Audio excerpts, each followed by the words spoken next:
Bem, então seja bem-vindo à versão única. Quer dizer que hoje não há duas partes do pontapé de canto. Aliás, se já leu o que está aí no ecrã, hoje é uma versão curta. É um pontapé de canto à maneira curta. Estilo Pizzi passa para o Servi e Servi despeja para cima da área. Ah, desculpa. Estava com o complexo do Benfica. Bem, hoje não há conversas sobre o Benfica. Não há conversas sobre o Porto e não há conversas sobre o Sporting. Sou pena de chatearmos eu aqui o Tadei. E porquê é que não vai haver isto? Uma razão muito simples. Nós hoje vamos falar de outra coisa, que é a distribuição de receitas, mas também desta coisa do 99 minutos, 97 minutos. António, vamos começar por aqui e deixa-me dizer-te que tenho aqui uma mensagem de um espectador que diz assim: se vocês vão fazer o pontapé de canto hoje, já sei o que aconteceu então dela. O árbitro não foi desonesto, mas foi não posso dizer. Li que durante a paragem, ele disse aos jogadores que ia acrescentar o tempo de paragem no fim. E fez isso mesmo. E é o que costuma fazer e bem. Mas neste caso, quando o jogo parou, só faltavam 19 segundos para o fim. Por isso, ele não devia ter dado o tempo de paragem, mas apenas estes 19 segundos. António, comenta lá isso. Olha, isto é outra coisa. Sim, boa tarde a todos. Eu não sei, não posso saber, infelizmente não posso saber o que é que o árbitro disse ou deixou de dizer. E uma das coisas que eu tenho vindo a dizer repetidamente é que, para o VAR ser perfeito, aquilo que tinha que haver era aquilo que há no rugby, que é a transmissão televisiva, por exemplo, o árbitro tem um microfone, ouve-se todos os diálogos do árbitro com os jogadores são transmitidos, são ouvidos por toda a gente, e aí saberíamos agora perfeitamente o que é que o árbitro disse, deixou de dizer, o que é que disse ou não disse. Bom, em relação ao jogo de ontem, sabes que eu gosto pouco de analisar o futebol na perspectiva casuística, gosto mais de o analisar numa perspectiva global. Não tenho dificuldade em dizer, como não teria se me tivesses feito essa pergunta noutros jogos, que me parece que o João Capela ontem esticou um bocado o tempo de compensação que tinha. Mas dizes esticou porquê? Porque estava estipulado que eram 93 minutos? Estava estipulado que eram 4 minutos, mas atenção, mesmo os 4 minutos são um tempo mínimo. Ele não tem que dar só 4 minutos, pode dar 4 minutos e 50 segundos, não sabemos. Enfim, não posso saber nada disso. Aquilo que eu te posso saber e te posso dizer, porque fomos fazer esse levantamento e ele vai estar disponível daqui a bocadinho, ao início da noite, no bancada.pt. De quê? De todos os jogos? Todos os jogos do campeonato desta Liga, deste ano, em que os árbitros foram para lá dos 90 minutos. Não, para lá dos 90 minutos vão sempre. Sim. Para lá do tempo de compensação que eles próprios anunciam que vão dar. Okay. E os números são muito curiosos, porque eu posso desde já dizer, em forma de lançamento do texto, que volto a dizer, estará disponível daqui a bocadinho, mais para a hora de jantar, no bancada.pt, que dos 206 jogos que a Liga já teve, falta o Estoril Porto de amanhã, em 40 deles os árbitros anunciaram um tempo de compensação e depois deram mais tempo do que esse tempo de compensação. Estamos a falar de uma percentagem de 19,41%. Ou seja, em cada 5 jogos os árbitros dizem que vão dar X minutos de compensação e depois dão X mais qualquer coisa. Mas eu julgo que a dúvida das pessoas não é o X mais qualquer coisa, é porque é X mais tanto. Não é? Deve ser a pergunta. Eu confesso que só o árbitro é que te pode responder, não posso ser eu. Eu não vi o jogo, mas ontem quando estava no final do jogo mandaram-me uma fotografia, eu pensei assim, prolongamento, estamos na Taça de Portugal. Bom, não é. Deixa-me chegar ao fim. O que é curioso no meio disto tudo é que destes 40 jogos que os árbitros prolongaram, sabes quantos é que envolveram os grandes? A maior parte deles. Não foi a maior parte deles, mas foi quase metade. Foram 13. Ou seja, em cada 3 jogos que os árbitros prolongam para lá do tempo que anunciam, envolvem os grandes. E o que é ainda mais curioso é que destes 13 jogos, que eu também te posso dizer quais são, em que os árbitros deram um determinado tempo de compensação, ou anunciaram um determinado tempo de compensação, e depois prolongaram esse tempo de compensação, destes 13, em 8, os grandes não estavam a ganhar. Ora, isto há aqui duas maneiras, porque o futebol, nada no futebol é linear. Vais incendiar e a plateia. Não sei, nada no futebol é linear. Aqui as interpretações é como na estatística, enfim, tudo é possível uma pessoa interpretar para um lado ou apertar para o outro. E contorces para o lado que muitas vezes queres contorcer. Eu admito aqui duas interpretações. A primeira interpretação é que os árbitros se sentem muito mais à vontade para prolongar o tempo de compensação em jogos em que os grandes não estão a ganhar do que em jogos em que os grandes estão a ganhar. Porquê? Porque a pressão mediática vem sempre do lado dos grandes. Sim. Mediática, daí, inclusive dos painelistas, adeptos, toda a gente. E dos comentadores. Isso tudo. E isto, de certa forma, vem dar alguma razão ao protesto que foi feito ontem pelo presidente do Tondela. E eu só posso estranhar porque é que este protesto não é feito mais vezes. Isso posso, porque é que mais vezes os clubes que são colocados nestas situações não vêm no final dizer mas eram só 4 minutos e afinal o árbitro deu 6, mas porquê? Bom, esta é uma das interpretações. A outra interpretação, que também não me custa nada a reconhecer, é que quando um clube mais pequeno está a entrar em período de compensação, a jogar contra um clube maior, um dos 3 grandes, e está com um resultado favorável, perde mais tempo. Sim. E perdendo mais tempo leva a que o árbitro possa... Pergunta, foi o que se passou ontem? Eu volto a dizer, eu acho que ontem, aquilo que se passou, houve perda de tempo, de facto, mas o árbitro terá esticado um bocadinho mais. Mas já agora deixa-me chegar ao fim. Sim. Destes 13 jogos que os grandes...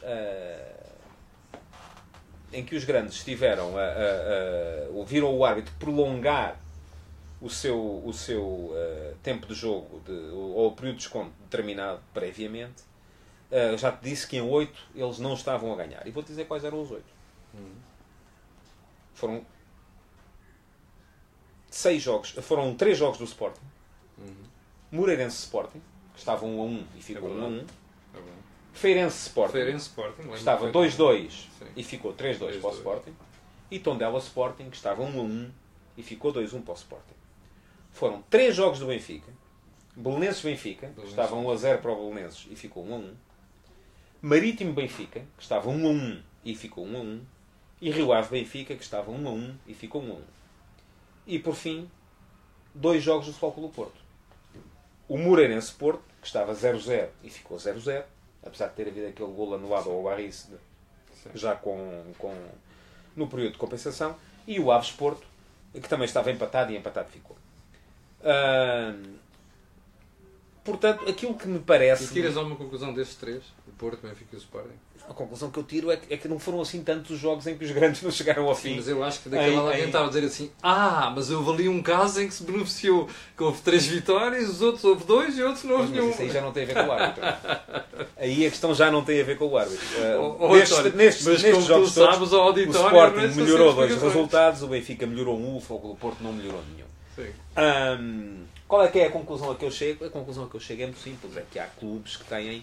E isto vem nem de propósito. Nós tínhamos combinado hoje falar na questão da distribuição das receitas como a forma de incrementar a competitividade do campeonato.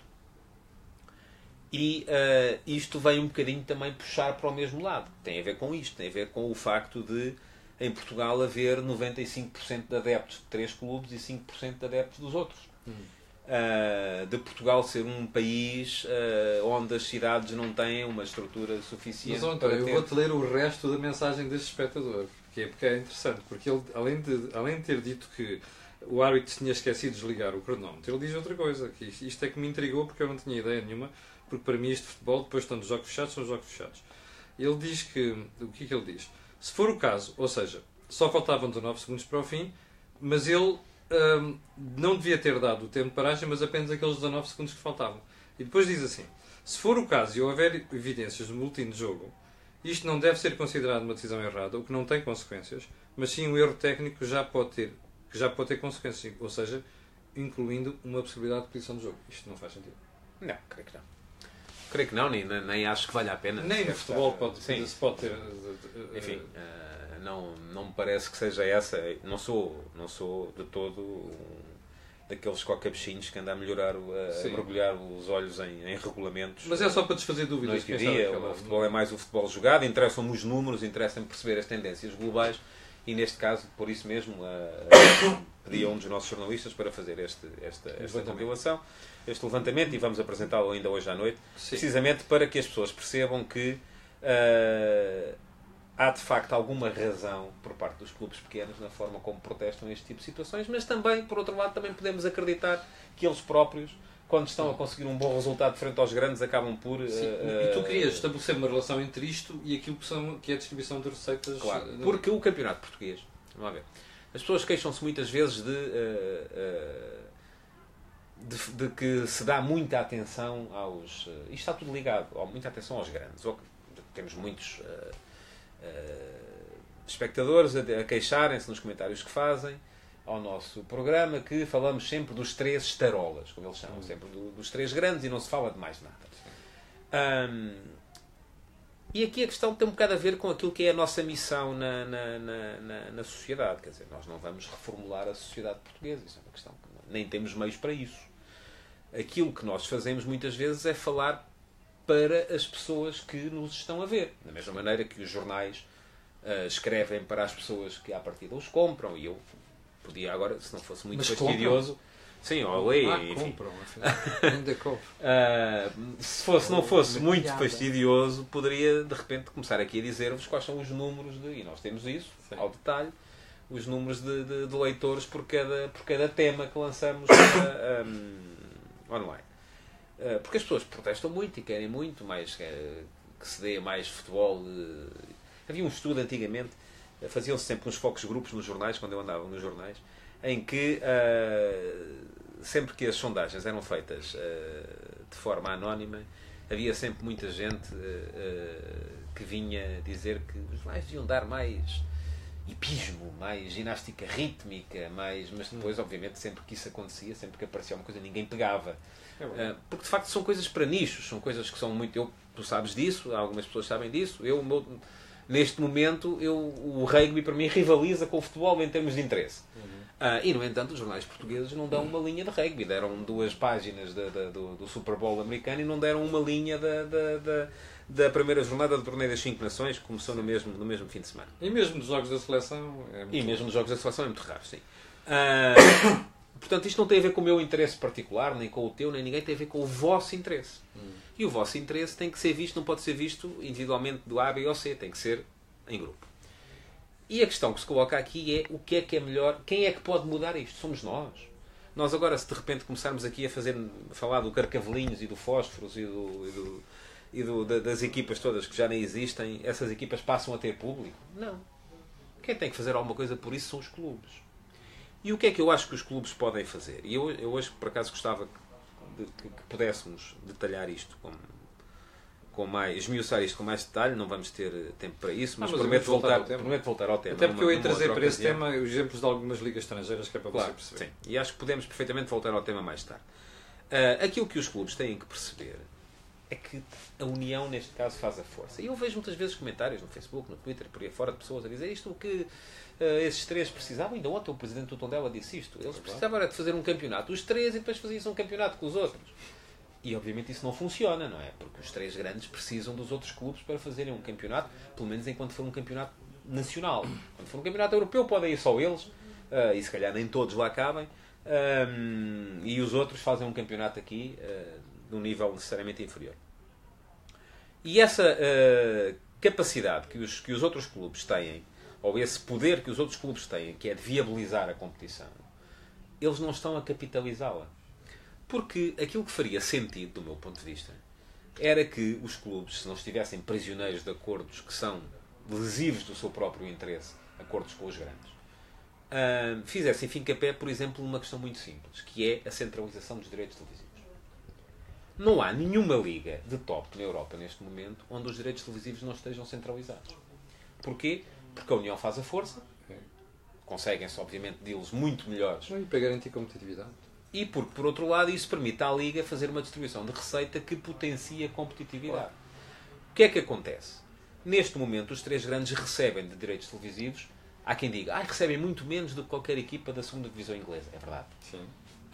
Mas depois também há quem diga, mas recebem 10 vezes mais do que qualquer equipa que está a jogar contra eles no campeonato. Para perceberem a diferença, há 2 ou 3 anos, uma equipa da 2ª Liga Inglesa chegava a receber 50 milhões.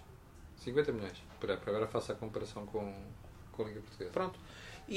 Mas isto também porque as coisas não são negociadas devidamente em Portugal, e deviam ser.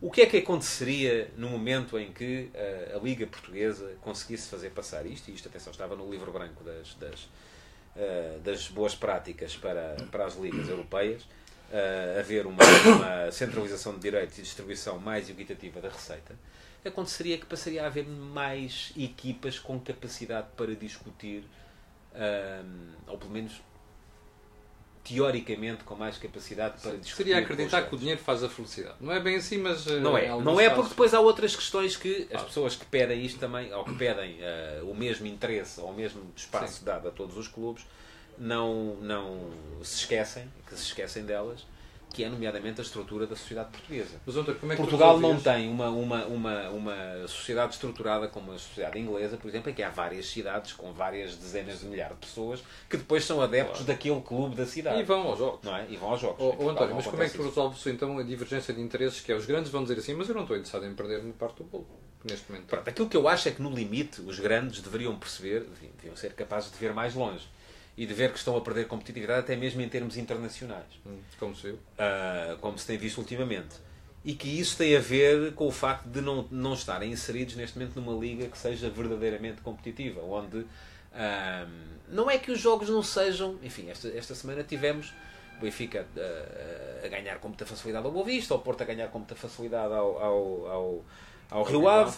Rio Ave, que é quinto no campeonato, atenção, portanto não é... Mas pronto, já falámos disso, não é? É aquela equipa que quando joga com os grandes joga... Embora o Rio Ave comece a dar sinais de uma coisa que nós falámos aqui nas últimas 2 semanas, que é algum desgaste e começa a ceder. Não está a praticar o mesmo futebol que praticava no início. O Sporting teve mais dificuldades com o Tondela, mas também criou na primeira parte situações de golo suficientes para sair tranquilamente com vantagem no resultado. Mas aquilo que se nota depois é que, seja por que razão for, temos um campeonato em que há 3 equipas que estão claramente distanciadas das outras. Sempre foi assim. Nunca foi diferente. A verdade é que também não estamos a fazer nada, não estamos, liga, a fazer nada para que seja diferente. E o erro, muitas vezes, das pessoas, e eu se calhar fico por aqui, depois voltamos ao tema da receita com mais detalhe numa futura ocasião. O erro das pessoas é acharem que quem tem que mudar isso somos nós. É aqui o Camilo e o António, agora vamos aqui decidir, vamos aqui falar um bocadinho do Desportivo de Chaves nós podemos ajudar a discussão. E do Tondela, e de repente o Desportivo de Chaves e o Tondela vão ter 30 mil pessoas no estádio para a semana. Não funciona assim. Lamento desiludir-vos, não é assim que funciona, tem que ser ao contrário. Porque em nenhuma área da sociedade isso é assim. António, voltando um bocadinho ao plano da discussão desportiva. Mas agora só um pormenor. Há algumas pessoas que, quando falam desta questão das receitas, dizem assim: mas o problema aqui é que a lei Bosman e a abertura dos mercados veio permitir que uma série de jogadores craques saíssem de Portugal e, portanto, que se devia impor limitações. É bom explicar às pessoas que não se pode fazer isso. Não se pode, nem é bom sequer. Claro, nem sequer é bom. Nem sequer é bom. Eu não conheço nenhuma realidade em que, nem futebol, nem indústria, não seja o que for, em que o protecionismo acaba por gerar crescimento. Não é essa a solução. Nada, em lado nenhum. Portanto, também não era aqui. Não é, há quem diga, mas se nós obrigássemos os clubes a terem 8 jogadores portugueses, isso... Enfim, por um lado é impossível, do ponto de vista legal. Por outro lado, isso não fazia dos jogadores melhores. E ao contrário, fazia com que eles crescessem menos porque deixavam de ter tanta competitividade. E outra proposta que é uma coisa que eu simpatizo um bocado mais, que era integrar a Liga Portuguesa e Espanhola. Sim, se conseguíssemos convencer os espanhóis a fazerem isso, não tinha nada contra. Provavelmente o Benfica e o Porto e o Sporting dificilmente seriam campeões. A questão é que os espanhóis não tinham nada a ganhar com isso. Há uma realidade na qual eu acredito, eu acho que é inevitável. Na América do Norte, a National Hockey League é Estados Unidos e Canadá. Sim, mas isso são coisas diferentes. São duas coisas. Extrapolar e tal como a NASL, perdão, a MLS, é verdade, é a mesma coisa. Também tem equipas de campo.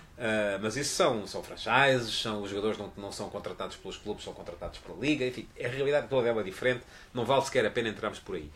Mas eu ia dizer, e só mesmo para pôr um ponto final na questão, que acredito numa realidade diferente, que é uma realidade e acho que é inevitável, mais ano menos ano, de haver um campeonato europeu, uma Superliga Europeia, que se vai sobrepor da mesma forma que os campeonatos nacionais nos anos 30, 20 do século passado se sobrepuseram aos campeonatos regionais. E na altura também se dizia, mas e tal, o futebol vive é da rivalidade regional, e o que é que vai ser de nós a Liga dos Campeões sem um Atlético Bolonenses para um cenário diferente daqui a 5 ou 10 anos. Aquilo que as federações, como a portuguesa, podem pensar neste momento porque isso não vai ser necessariamente bom para o futebol português. Exatamente, não vai. Como é que a gente vai garantir lá uns slots?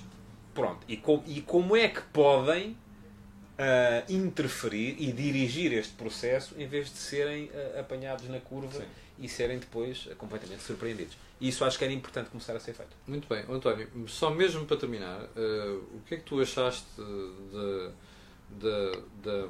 do discurso de Bruno Carvalho no final daquela AG? Ou seja, não consigo em menos de 10 minutos, achei lamentável, mas enfim.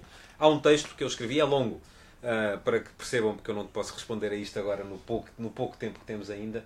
É um texto que é longo e que está no bancada.pt. A minha opinião das terças-feiras é precisamente sobre isso, sobre o jornalismo desportivo que temos e o discurso de Bruno Carvalho. Deem lá um salto, vão lá ler e para a semana falamos sobre isso. Muito bem. Olha, foi o pontapé de canto esta semana, à maneira mais curta, porque o António daqui a pouco vai comentar a Liga dos Campeões para a televisão e porque nós tínhamos um assunto que era tratar das receitas dos clubes e divisão das receitas, que era uma coisa que, curiosamente, uma série de pessoas desse lado já tinham sugerido.